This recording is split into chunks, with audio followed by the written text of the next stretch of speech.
तुम्हें बोलते ही याद आप बोलिए। हाँ माँ देखिए बाबूजी कुछ बता रहे, थोड़ा ध्यान से सुनना है, बोलिए सर। तो माँ देखो ये जिस जल में चल रहा है ना, ये यमुना माता है। अपने अपने साइड से जल को मस्तक में लगाते हैं, क्योंकि यमुना जी में सवारी करते समय शुभ माना जाता है। तो सब लोग अपने अपने साइड से जल को मस्तक में लगाइए। ओ हीरो, बस ज़्यादा नहीं झुकेंगे, ठीक है ना। माँ आप थोड़ा पीछे हो जाओ। इतना नाम बढ़ रहे हैं।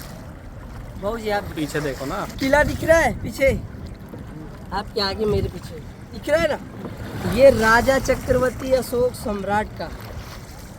उसके बाद क्या हुआ था, अकबर ने कब्जा किया था। उनकी वाइफ थी ना जोधा माँ, वो हिंदू थी राजस्थान की। माँ सुन रही हो, फोन से ध्यान हटाइए, है ना, है ना।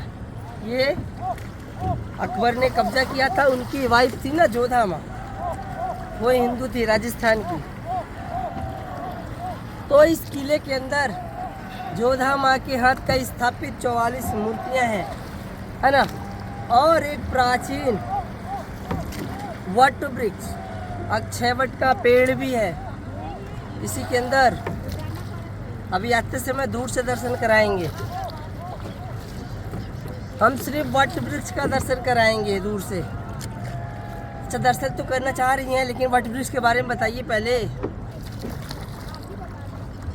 वो भी नहीं पता है। अच्छा ये बताइए, आप लोग प्रयागराज में ही रह रहे हैं? ओ जी आप रह रहे हैं ना प्रयागराज में, बताइए प्रयागराज इसका नाम क्यों पड़ा? देख लीजिए प्रयागराज में रह रहे हैं और आपको ये भी नहीं पता है, है ना। अभी अभी ये वाला केवट नहीं मिलता तो पता भी नहीं चलता, है ना। तो माँ थोड़ा ध्यान से सुनना है, हम वट वृक्ष के बारे में बताते हैं। देखो इधर में जब राम भगवान आए थे ना, तो उन्होंने उसी वृक्ष के नीचे उन्होंने विश्राम किया था। राम भगवान, सीता माँ, लक्ष्मण भगवान ने। तो जाते जाते सीता माँ ने उस वृक्ष को वरदान दे दिया। क्या वरदान दे दिया? सीता माँ ने बोला कि जिस तरह तुमने मुझे छाया प्रदान किया है ना, तुम इसी तरह हरे भरे रहोगे और तुम्हारा भविष्य में कभी नाश नहीं होगा, है ना माँ। और वो पेड़ उस टाइम से उसी तरह है। अभी लौटते समय दूर से ही दर्शन कराएंगे। तो माँ हम आपको तब की बात बताते हैं जब इधर राम भगवान आए थे, है ना। जब वो वन के लिए निकले ना, उनके साथ सारे प्रजा आ गए। तो भगवान ने कहा कि वनवास तो मुझे हुआ है। माँ सुनो, भगवान ने कहा कि वनवास तो मुझे हुआ है, लेकिन मेरे कारण ये जो मेरी प्रजा है ना, ये सज़ा भुगतने के लिए तैयार है। तो उन्होंने क्या किया, यहाँ से 6 किलोमीटर दूर पे भरद्वाज मुनि का आश्रम था, तो राम भगवान वहीं रुक गए, है ना। 1 दिन हुआ, 2 दिन हुआ, 3 दिन हुआ, तो सारे प्रजा सोचने लगे कि लग रहा है भगवान नहीं जाएंगे, तो सारे वापस चले गए। और ये भी था ना, भगवान को ये नहीं पता था कि वन की ओर जाना किधर है ना। माँ सुन रही हो, समझ में आ रहा है मेरी बात, है ना। तो सारे वापस चले गए। तो भगवान को ऐसे नावड़ी से बैठा के त्रिवेणी संगम, भगवान के साथ कौन आए थे? भरद्वाज मुनि जी, क्योंकि भगवान को ये नहीं पता था ना कि वन की ओर जाना किधर है। तो भगवान को ऐसे नावड़ी से बैठा के त्रिवेणी संगम जिधर हम लोग चल रहे हैं, और भगवान को सारा बात बताया यहाँ के बारे में। तो उन्होंने बताया इधर में जो त्रिवेणी संगम में जाते हैं ना, यहाँ पे माँ को खाली पाँव नहीं मारते हैं और पीठ दिखा के नहीं जाते हैं। इधर में पहले माँ को चढ़ता क्या है? श्रीफल। ये माँ का श्रृंगार होता है। श्रीफल मतलब समझते हैं, है ना। ये उसमें पूरा श्रृंगार रहता है। उसमें क्या रहता है? 3 नारियल, रोड़ी, अक्षत, कुमकुम, दूध, फूल, ये माँ का श्रृंगार। तो राम भगवान, सीता माँ ऐसे श्रीफल लेके मनोकामना मांग के डाल के स्नान करके, ये रास्ता है ना, ये राम मार्ग है। इधर से राम भगवान वन के लिए चले गए चित्रकूट, 130 किलोमीटर पैदल। उसके बाद जब वो 14 वर्ष के बाद वापस आए, तो उनको पता चला कि पिताजी नहीं रहे। तो यहाँ पे राम भगवान ने पिता के नाम से पिंडदान किया। इधर में जिसके माता पिता भाई बहन सास ससुर नहीं होते हैं ना, तो वो स्नान करने के बाद पिंडदान कर लेते हैं ताकि उनको वैकुंठ प्राप्त हो जाए। तो लोग स्नान करने के बाद पिंडदान भी कर लेते हैं। और माँ ये ग्राउंड दिख रहा है उधर दोनों साइड, इधर में ये कुंभ मेला ग्राउंड है। ये हर साल तो 30 किलोमीटर के रेंज में मेला होता था, इस बार 42 किलोमीटर के रेंज में मेला लगा है ना। इसी ग्राउंड पे यहाँ पे हर वर्ष माघ मेला होता है, 6 साल में अर्ध कुंभ होता है और 12 साल में महाकुंभ होता ही है ना माँ। अभी आप सुबह आए होते ना, ये ग्राउंड नहीं दिख रहा था, ओनली पब्लिक का सर इतना भीड़।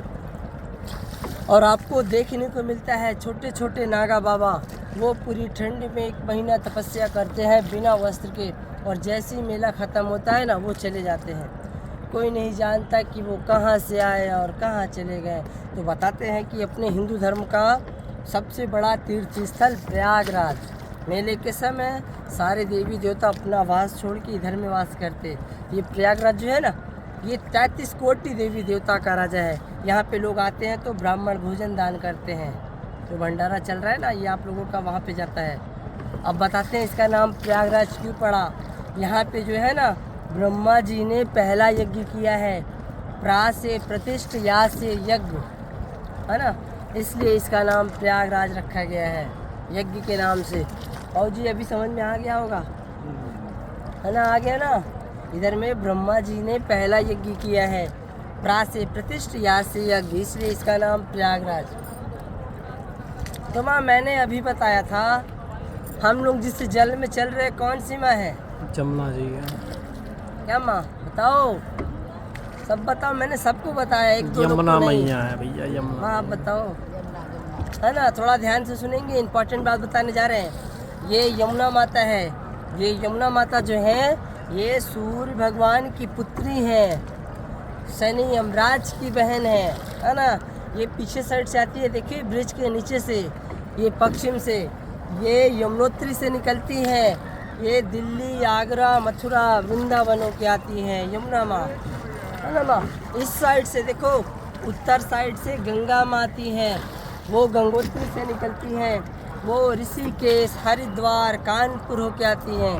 और ये जिधर हम लोग चल रहे हैं ना, त्रिवेणी संगम, देखो ऐसा जहाँ दोनों का मिलन होता है, तो सरस्वती माँ वहीं से निकलती है, वहीं बैठ जाती है, वो दिखाई नहीं देती।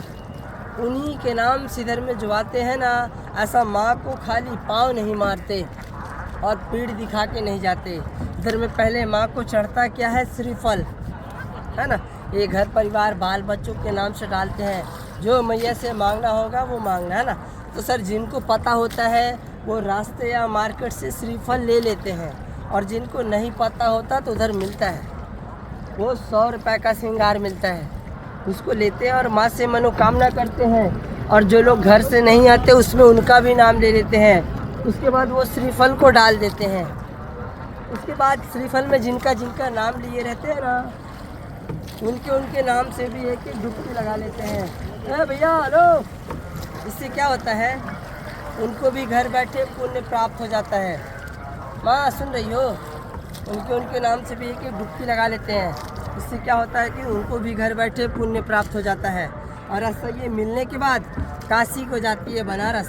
भैया मेरा ही वीडियो बना रही है, ऐसा बनाइए सिर्फ आवाज़ है पूरा। काशी को जाती है बनारस, सुन रही है, बनारस। आप बनारस में जाओगे ना, आपको यही जल मिलेगा, एक बार देख लो।